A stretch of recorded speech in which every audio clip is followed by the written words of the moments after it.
ಕೆಲಸ ಸಿಕ್ತೇನಮ್ಮಂಗಾರೆ? ಹ್ಞೂನಮ್ಮ, ಸಿಕ್ತು. ಬಂಗಾರದ ಅಂಗಡಿಲಿ ಕೆಲಸ ಸಿಕ್ತು. ಆರಾಮು. ಬಂದಿರೋರಿಗೆ ಎಲ್ಲನ ತೋರಿಸೋದು, ಎಲ್ಲನ ಏನಾದ್ರೂ ಅಲ್ಲಿ ಎಲ್ಲನ ಕ್ಲೀನಿಂಗ್ ಮಾಡೋದು, ಏನಂತ ಜಾಸ್ತಿ ಹೆವಿ ಕೆಲಸ ಏನಿರೋದಿಲ್ಲ ಕಣಮ್ಮ. ಆರಾಮ್ ಕೆಲಸ ಬಂಗಾರದ ಅಂಗಡಿಲಿ ಆರಾಮಾಗೆ ಇರ್ಬೋದು. ನನಗೆ ಹೆಂಗೋ ಹೋಗಿದ ತಕ್ಷಣ ನನ್ನ ಫ್ರೆಂಡ್ ಹೆಂಗೋ ಹೇಳಿದ್ಲು, ಇಂಥ ಹತ್ರ ನನ್ನ ಫ್ರೆಂಡ್ ಅವರು ಗೊತ್ತಿರೋರು ನನ್ನ ಕೇಳಿದ್ರು. ಅದಕ್ಕೇ ನಾನು ಹೋಗ್ತಾ ಇಲ್ಲ, ನೀನು ಹೋಗೋದಾದರೆ ಹೋಗು ಅಂತ ಹೇಳಿದ್ಲು. ಅದಕ್ಕೇ ಹೆಂಗೋ ಹೋಗ್ತಾ ಇದ್ದೀನಿ. ಇಪ್ಪಟ್ಟು ನಾಳೆಯಿಂದ ಹೋಗ್ತೀನಿ. ನಾಳೆಯಿಂದ ಹೋಗ್ಬಿಟ್ರೆ ಬಂಗಾರದ ಅಂಗಡಿಲಿ ಹೆಂಗೋ ಹೊತ್ಲಾಗ ಆರಾಮಾಗೆ ದುಡ್ಕೊಂಡು ಹೋಗ್ಬೋದು. ಅಲ್ಲ, ಸಂಬಳ ಎಷ್ಟು ಕೊಡ್ತೇವೆ ಅಂದರು? ಅದೇ ಸ್ಟಾರ್ಟಿಂಗು ಒಂದು 12-13 ಸಾವಿರ ಕೊಡ್ತೀವಿ ಅಂತ ಹೇಳೇವ್ರಿ. ಆಮೇಲೆ ಒಂದು 15-20 ಸಾವಿರ ಮಾಡ್ಕೊಂತಾರೆ. ಅಲ್ಲೇ ಮಾಡಿದರೆ ಸ್ವಲ್ಪನ ಚೆನ್ನಾಗಿ ಒಳ್ಳೆ ಸ್ಯಾಲ್ರಿ ಇರುತ್ತೆ. ಬಂಗಾರದ ಅಂಗಡಿ ಕೆಲಸ ಅಂತಂದ್ರೆ ಏನಮ್ಮ, ಆರಾಮ ಮಾಡ್ಕೊಂಡು ಹೋಗ್ಬೋದು. ಮತ್ತು ಆರಾಮ ಮಾಡ್ಕೊಂಡು ಹೋಗ್ಬೋದು. ಒಳ್ಳೆ ಕೆಲಸ ಬಂಗಾರದ ಅಂಗಡಿಗೆ ಅಂತಂದರೆ ಅಲ್ಲೇನು ಆತು ಅಂತ ಯಾತು ಒತ್ತಾಕೋದು, ಕೊಚ್ಚೋದು, ಒತ್ತಾಕೋದು ಅಂಥದ್ದು ಹೆವಿ ಕೆಲಸ ಏನು ಇರಲ್ಲ ಹೇಳು ಬಂಗಾರದ ಅಂಗಡಿಗೆ. ಇನ್ನೇನು ಅಂಥದ್ದು ಎತ್ತು ಕೆಲಸ ಇರೋದಿಲ್ಲ. ಆರಾಮಾಗೆ ಮಾಡ್ಕೊಂಡು ಹೋಗ್ಬೋದು. ಹೆಂಗೆ ಬಿಡತ್ತ ಒಳ್ಳೆದಾಗೆ ಕೆಲಸಕ್ಕೆ. ನಾನು ಕೆಲ್ಸಕ್ಕೆ ಹೋದ್ಲು ಸಿಕ್ತವ ಹೆಂಗೋ ಕೆಲಸ, ಏನು ಮಾಡ್ಕೊಂಡ್ಲು ಏನೋ ಅಂತ ಹೇಳಿ ಅನ್ಕೊಂತಿದ್ದೆ. ನೀನು ಬರೋ ತಕ್ಕ ನನಗಂತೂ ಮನಸ್ಸು ಯಾಕೋ ಅಂತಾರನ ಒಯ್ದಾಡೋದು. ಎಲ್ಗೋದ್ಲು ಸಿಕ್ತೋ ಎಲ್ಗೋದ್ಲು, ಎರಡತ್ತಾತು ಬರಲಿಲ್ಲ ಅಂತ ಹೇಳಿ ಬೇಜಾರಾದಂಗಾಗಿತ್ತು. ಹೆಂಗ ನೀನು ಬಂದಿದ್ದಕ್ಕೆ ಖುಷಿ ಆದಂಗೆ ಆತತ್ತು. ಮತ್ತು ಆರಾಮಾಗೆ ನಮ್ಗೆ ಯಾವ್ದ್ರಾಗನ ಒಂದು ಚೀಟಿ ಯಾವಾಗಾದ್ರೂ ಒಂದಿಷ್ಟು ಒಂದೇತನ ಬಂಗಾರದ ಯಾತ್ರವನ್ನ ಕೊಡ್ತಾ ಇರ್ತಾರೆ. ಯಾವಾಗ ನಾನು ಆರಾಮಾಗಿ ಮಾಡ್ಕೊಂಡು ಹೋಗ್ಬೋದು. ಬಂಗಾರದ ಅಂಗಡಿಗೆ ಅಂತಂದರೆ ಏನಾನ ಒಂದಿಟ್ಟು ನಮಗೆ ಚೆನ್ನಾಗಿ ದುಡ್ಡು ಸಿಗುತ್ತೆ ಅಂತ ಚೆನ್ನಾಗಿ ಆರಾಮಾಗತ್ಲಾಗೆ ಮಾಡ್ಕೊಂಡು ಹೋಗ್ಬೋದು. ಬಂಗಾರದ ಅಂಗಡಿಗೆ ಚೆನ್ನಾಗಿ ದುಡ್ಡು ಸಿಗ್ತಾವಮ್ಮ. ಎಲ್ಲಿ ಸಿಗ್ತೇನಮ್ಮ ಪರು? ಹೂನಜ್ಜಿ, ಬಂಗಾರದ ಅಂಗಡಿಗೆ ಸಿಕ್ತು ಕೆಲಸ. ಎಲ್ಲ ನಾವು ಹೋಗಿ ಹುಡಿಕೊಂಡು ಬಂದಮ್ಮ. ನಾಳೆಯಿಂದ ಹೋಗ್ತೀನಿ. ಈಗ ನೋಡು, ಸುಮ್ಮನೆ ಈಗ ಇಂಥವು ಕೆಲಸಗಳಾಗಬೇಕು. ಇಂಥ ಕೆಲಸಗಳಾದ್ರತ್ತ ಆರಾಮ ಮಾಡ್ಕೊಂಡಿರ್ಬೋದು. ನೀನು ಅದು ಯಾತ ಹೋಗಿ ಫೋನ್ನಾಗ ಓದ್ಕೊಂಡು ಎಲ್ಲೋ ದುಡ್ಡು ಕಳ್ಕೊಂಡೆ. ನೋಡಿ ಹಂಗೆ ಸುಮ್ಮನೆ ಕೆಲ್ಸಕ್ಕೆ ಹೋದ್ರೆ ಯಾವುದಿರಲ್ಲ. ನಾವು ಕೆಲಸ ಮಾಡ್ತೀವಿ, ದುಡ್ಡು ಕೊಡ್ತಾರೆ, ಕೊಡಲಿಲ್ಲ ಅಂದರೆ ಕೇಳ್ಬೋದು, ನಾವು ಕೆಲಸ ಮಾಡಿದ್ವಿ ಕೊಡಲಿಲ್ಲ ಅಂತ ಹೇಳಿ. ಅಂತದ್ರಾಗ ನೀನು ಫೋನ್ನಾಗೆ ಅದು ಯಾರು ನಂಬ್ತ ಎಲ್ಲಂತ ಹುಡ್ಕೊಂಡು ಹೋಗೋಕ್ಕಾಗುತ್ತೆ ಹೇಳು? ಅದು ಯಾರಂತ ಎಲ್ಲೇ ಇದ್ದಾರೆ ಏನು ಅಂತ ಹೇಳಿ ಹುಡ್ಕೊಂಡು ಹೋಗೋಕ್ಕಾಗುತ್ತೆ? ಯಾತಕ್ಕೆ ಗೊತ್ತಿಲ್ದಲೇನೆ. ಹೆಂಗೋ ನನ್ನ ಅದೃಷ್ಟ ಚೆನ್ನಾಗೈತಿ. ಹೋಗಿದ ತಕ್ಷಣ ಕೆಲ್ಸಕ್ಕೆ ಐತೆ ಅಂತಂದರೆ ಅಯ್ಯೋ ನೀನು, ನಾನು ಇನ್ನೇನಿನ ಮೇಲಿಂದನ ಯಾವುದೇ ಕಾರಣಕ್ಕೂ ಅಲ್ಲಿಗೆ ಮಾತ್ರ ಹೋಗೋದಿಲ್ಲ ನೋಡು. ಆರಾಮಾಗಿ ದುಡ್ಕೊಂಡು ಆರಾಮಾಗಿ ಅಲ್ಲಿ ಕೆಲಸ ಮಾಡಿಕೊಂಡು ಇರ್ತೀನಿ. ಬಂದವ್ರಿಗೆ ಈ ಥರ ಡಿಸೈನ್ ಇದ್ದಾವೆ, ಈ ಥರ ಡಿಸೈನು ಅಂತ ಹೇಳಿ ತೋರ್ಸೋದಷ್ಟೇ. ಇಷ್ಟು ಗ್ರಾಮ್ ಐತೆ, ಇಷ್ಟ ಆಗುತ್ತೆ, ಇಷ್ಟು ಗ್ರಾಮ್ ಐತೆ ಅಂತ ತೂಕ ಹಾಕಿ ತೋರಿಸೋದು. ಅವರು ಓನರೆಲ್ಲನ ಲೆಕ್ಕ ಮಾಡಿ ದುಡ್ಡು ಇಸ್ಕೊಂತಾರೆ ಅಷ್ಟೇ. ನಾವು ಈ ಥರ ಡಿಸೈನ್ಗಳಿದ್ದಾವೆ ಅಂತ ಹೇಳಿ ತೋರಿಸೋದು, ಮತ್ತು ಎಲ್ಲ ಒರೆಸೋದು. ದೊಡ್ಡದು ಬಂಗಾರದ ಅಂಗಡಿ ಚೆನ್ನಾಗೈತಲ್ಲಿ.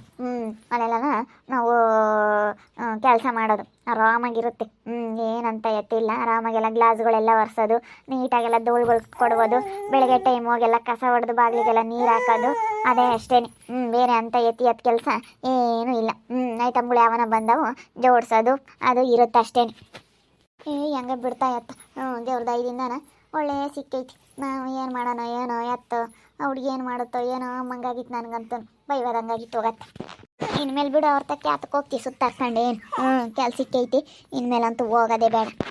ಏನು ಹೋಗ್ಬೇಡ. ಅವನಾಗಿ ಅವ್ನು ಬರ್ಬೇಕು ನೋಡು. ಹೋಗಿ ಅವನಿ ಬಂದೇ ಬರ್ತಾನೆ ನೋಡು. ಕಳೆದ್ರೆ ಬರಲ್ಲ ಅಂತಾನೆ, ಅಲ್ಲೇ ಇರಲಿ ಹೇಳು. ಅದೆಷ್ಟು ದಿನ ನೋಡ್ಕೊಂತಾಳ ಅವ್ರ ಅದಕ್ಕೆ ಗೊತ್ತಾಗುತ್ತೆ. ಅಲ್ಲೇನೆ ನಾವು ನೋಡಿದ್ವಿ. ಅವಾಗಂತೂ ದುಡ್ಡು ಕೊಡ್ತಿದ್ನಲ್ಲ, ಅದಕ್ಕೆ ಇಕ್ಕೊಂಡಿದ್ಲು. ಈಗ ದುಡ್ಡಿಲ್ಲ ಏನಿಲ್ಲ, ಈಗ ಇಕ್ಕೆಮಲ್ ನೋಡು. ಅವಾಗ ದುಡ್ಡು ಮಸ್ತಾಗಿ ಕೊಡೋಣ ಹೇಳು. ದುಡ್ಡು ಇತ್ತಲ್ಲ, ಅದಕ್ಕೋಸ್ಕರನ ಅವಾಗ ಸ್ವಲ್ಪ ದಿನ ಇಕ್ಕೊಂಡಿದ್ಲು. ಈಗ ಬಿಡು ಇರಲಿ, ಅಲ್ಲೇ ಇರಲಿ ಅಂತ ಇರ್ತೀನಿ ಅಂತಂದ್ರೂ ಇರಿಸ್ಕೊಂಬಲ್ಲ. 1-2 ದಿವಸ ನೋಡ್ತಾಳೆ. ಆಮೇಲೆ ನಿನ್ನೆ ಹೆಂಡತಿ ಹತ್ರ ನೀನು ಹೋಗಪ್ಪ ಅಂತೇಳಿ ಜಗಳ ಮಾಡಿಬಿಡ್ತಾಳೆ ನೋಡು. ಅದೇನೋ ನಿಜವೇನೆ. ತಡೆ, ಇನ್ನೊಂದು ವಾರ 15 ದಿವಸ ಅಂಬತ್ತಿಗೆ ಗಲಾಟೆ ಆಗುತ್ತೆ. ಆವಾಗ ಗೊತ್ತಾಗುತ್ತೆ ಅವ್ರ ಬಂಡವಾಳ ಏನು ಅಂತ ಹೇಳಿ. ಏನು ಪರು, ನೀನು ಇಲ್ಲಿದೆಯೇನು? ವಿಕ್ಕಿ ಅಲ್ಲಿಗೆ ಹೋಗಿದ್ದಾನಲ್ಲ? ಹೋಗಿದ್ದಾನೆ ಸುಸಕ್ಕ. ನಾನು ಹೋಗೋದಿಲ್ಲ. ಅವ್ರ ಹತ್ರ ನಾನು ಹೋಗೋ ಅಂಥದ್ದೇನಿಲ್ಲ. ಅವ್ರ ಹತ್ರ ಯಾಕೆ ಹೋಗ್ಬೇಕು ನಾನು ಸುತ್ತಾರ್ಕೊಂಡು? ನಾನಂತೂ ಹೋಗೋದಿಲ್ಲಪ್ಪ. ಅದಕ್ಕೇ ನಾನು ನನ್ನ ಪಾಡಿಗೆ ನಾನು ಇಲ್ಲೇನೆ ಕೆಲ್ಸಕ್ಕೆ ಹೋಗೋಣ ಅಂತ ಹೇಳಿ. ನಾನು ಹೋಗಲ್ಲ ಅಕ್ಕ ಅವ್ರ ಹತ್ರ. ಹಂಗನ್ಬೇಡ ಪರು, ಸುಮ್ಮನೆ ಹೋಗು. ಚೆನ್ನಾಗಿರಮ್ಮ, ಅವ್ರ ಜೊತೆ ಎಲ್ಲನ ಚೆನ್ನಾಗಿರೋ. ಚೆನ್ನಾಗಿದ್ರೆ ಯಾವುದಿರೋದಿಲ್ಲ. ಸುಮ್ಮನೆ ಒಬ್ಬಂಟಿ ಆಗಿ ಬಾಳ್ ಮಾಡೋದು ತುಂಬ ಕಷ್ಟ. ಒಬ್ಳೆ ಇರೋಕ್ಕಾಗಲ್ಲ. ಸುಮ್ಮನೆ ಹೋಗು, ಸುಮ್ಮನೆ ಹೋಗಿ ಅವ್ರ ಜೊತೆ ಚೆನ್ನಾಗಿರು. ಇಲ್ಲ ಕಣಕ್ಕ, ನಾನು ಮಾತ್ರ ಹೋಗೋದಿಲ್ಲ. ನೀನೇನೋ ಹೇಳ್ತೀಯ, ನೀನು ಒಬ್ಳೆ ಇಲ್ವಾ?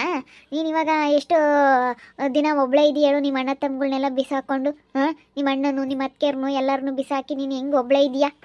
ಹಂಗೆ ಅಂತೀವಿ ಅಷ್ಟೇ ನೆಂಪಾರು. ಒಬ್ರ ಜೊತೆ ಚೆನ್ನಾಗಿಲ್ದಿದ್ರೆ ಅದು ಜೀವನನೇ ಅಲ್ಲ ಕಣೆ. ಸುಮ್ಮನೆ ಚೆನ್ನಾಗಿ ಇಟ್ಕೊಂಡು ಹೋಗ್ಬೇಕು. ನಾನು ಅನುಭವಿಸಿದ್ನಲ್ಲ ಒಬ್ಬಂಟಿಯಾಗಿ ಭಾಳ ಬದುಕು. ಅಯ್ಯೋ ಅಂತ ಭಾಳ ಬದುಕಿದ್ರು ಒಂದೇ ಬಿಟ್ಟರು ಒಂದೇ. ಎಲ್ಲರ ಜೊತೆ ಖುಷಿಯಿಂದ ಇರ್ಬೇಕು. ಇವತ್ತು ಇರ್ತೀವಿ, ನಾಳೆಗೆ ಹೋಗ್ತೀವಿ. ಈಗ ಇದ್ದಿದ್ದಾರು ಈಗಿರಲ್ಲ. ಎಲ್ಲರ ಜೊತೆ ಚೆನ್ನಾಗಿರ್ಬೇಕು. ದ್ವೇಷ ಅನ್ನೋದು ಇದು ಮಾಡಿಕೊಂಡು ದ್ವೇಷ ಅನ್ನೋದು ಬಂದುಬಿಟ್ರೆ ಸುಮ್ಮನೆ ಕಣೆ ಮನಸ್ತಾಪಗಳು. ಅದಕ್ಕೇ ಎಲ್ಲರ ಜೊತೆ ಚೆನ್ನಾಗಿರು ಸುಮ್ಮನೆ.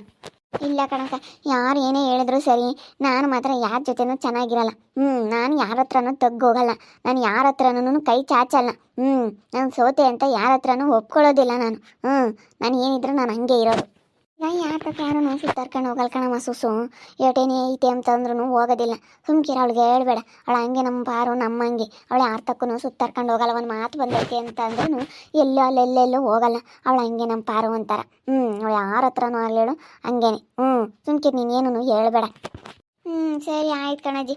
ಏನೋ ಹೇಳ್ದೆ, ಏನೋ ಗೊತ್ತಾಗಲಿಲ್ಲ. ಏನೋ ಹೇಳಿದೆ ಬಿಡತ್ಲಾಗೆ ಚೆನ್ನಾಗಿರ್ತಾಳೆ ಎಲ್ಲರ ಜೊತೆ ಅಂತ ಹೇಳಿ ಏನೋ ಒಂದೆರಡು ಮಾತು ಹೇಳಿದೆ ಬಿಡತ್ಲಾಗೆ. ನಾವು ಯಾರ ತಕ್ಕೆ ಆಗ್ಲಲ್ಲಮ್ಮ. ಉಂಬಾಕ್ ಇಲ್ದಿದ್ರು ಚಿಂತಿಲ್ಲ. ಅವತ್ತೇ ಉಮ್ಲೇಳು, ಕೂಲಿ ಮಾಡ್ಕೊಂಡು ಉಮ್ಲೇಳು. ನಮ್ಮ ಅಯ್ಯಪ್ಪ ಅವತ್ತೇ ದುಡ್ಕೊಂಬರ್ಲೇಳು. ನಾವು ಯಾವತ್ತೂ ಯಾರು ತಕ್ಕೂ ತಗ್ಗಿ ಹೋಗೋ ಅಂಥವ್ರಲ್ಲ ನಾವು. ಯಾವಾಗಲೂ ಛಲವಾಗೇ ಬಾಳು ಮಾಡೋ ಅಂಥವ್ರು. ನಾನು ಅದು ಅವ್ರ ಹತ್ರ ಹೋಗ್ಬೇಕಾ? ಇಂಥ ದೇಹ ಇಕ್ಕೊಂಡು ದುಡಿದಿಲ್ದಾರ ಅದೇ ಕೈಲಾಗ್ದಿಲ್ದಾರ ಆದರೆ ಹೋಗ್ತಾರೆ. ನಾನು ಯಾವುದೇ ಕಾರಣಕ್ಕೂ ಅವ್ರ ಹತ್ರ ಸುತ್ತಾರ್ಕೊಂಡು ಹೋಗಲ್ಲ. ಅಲ್ಲ, ನಾನು ನಮ್ಮೂರಾಗೆ ಇಂಥವ್ರು ನಮ್ಮ ಅಷ್ಟು ಜನ ನೋಡೀನಿ.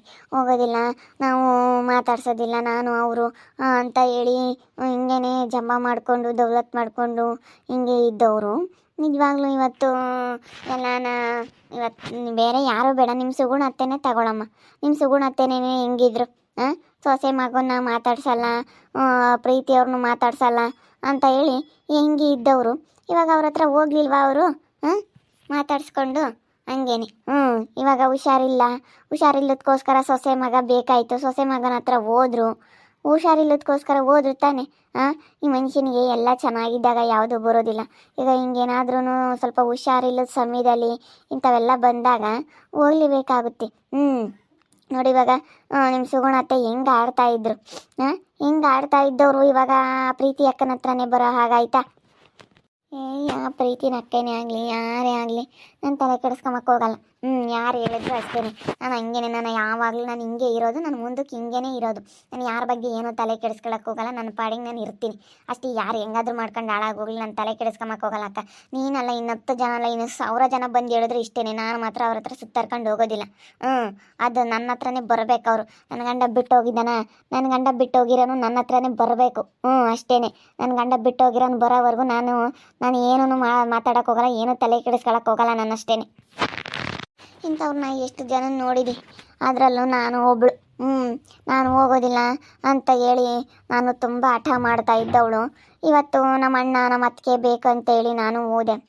ನಮ್ಮ ಅಣ್ಣ ನಮ್ಮ ಅತ್ತಿಗೆ ಅವರೆಲ್ಲ ಬೇಕು ಅಂತೇಳಿ ಇವತ್ತು ಎಷ್ಟೋ ಜನನ ನೋಡಿದ್ದೀವಿ ಈ ಥರ ಆಗಿರೋದಾ, ಈ ಥರ ಜಗಳ ಮಾಡಿಕೊಂಡು ನಾವು ಬೇರೆ ಇರ್ತೀವಿ, ಬೇರೆ ಮಾಡ್ಕೊಳ್ತೀವಿ ಅಂತ ಹೇಳಿ ಇರ್ತೀವಿ ಅಂತ ಅಂದವರು ಇವತ್ತೆಲ್ಲ ಏನೇನು ಆಗಿದೆ ನೋಡಿದ್ದೀವಿ. ಅದೇ ಇವಳಿಗಿದು ಅರ್ಥ ಆಗ್ತಾ ಇಲ್ಲ. ನಾನಂತೂ ತುಂಬಾ ಅನುಭವಿಸ್ಬಿಟ್ಟೆ. ನೋಡ್ತಾ ಇರಿ, ಆಗ್ಬೋದು ಅಂತ ಮುಂದಿನ ಭಾಗದಲ್ಲಿ ನೋಡ್ತಾ ಇರ್ರಿ. ಹಾಗೆ ವಿಡಿಯೋ ಬಗ್ಗೆ ನಿಮ್ಮ ಅಭಿಪ್ರಾಯನ ಕಮೆಂಟ್ ಮಾಡಿರಿ. ಹಾಗೆ ವಿಡಿಯೋ ಇಷ್ಟ ಆಗಿದ್ರೆ ಲೈಕ್ ಮಾಡಿರಿ, ಶೇರ್ ಮಾಡಿರಿ. ಇನ್ನು ನಮ್ಮ ಚಾನಲ್ನ ಯಾರು ಸಬ್ಸ್ಕ್ರೈಬ್ ಮಾಡ್ಕೊಂಡಿಲ್ಲ ತಪ್ಪದೆ ಕೂಡಲೇ ಸಬ್ಸ್ಕ್ರೈಬ್ ಮಾಡ್ಕೊಳ್ಳಿ. ಓಕೆ ವೀಕ್ಷಕರೇ, ಧನ್ಯವಾದಗಳು.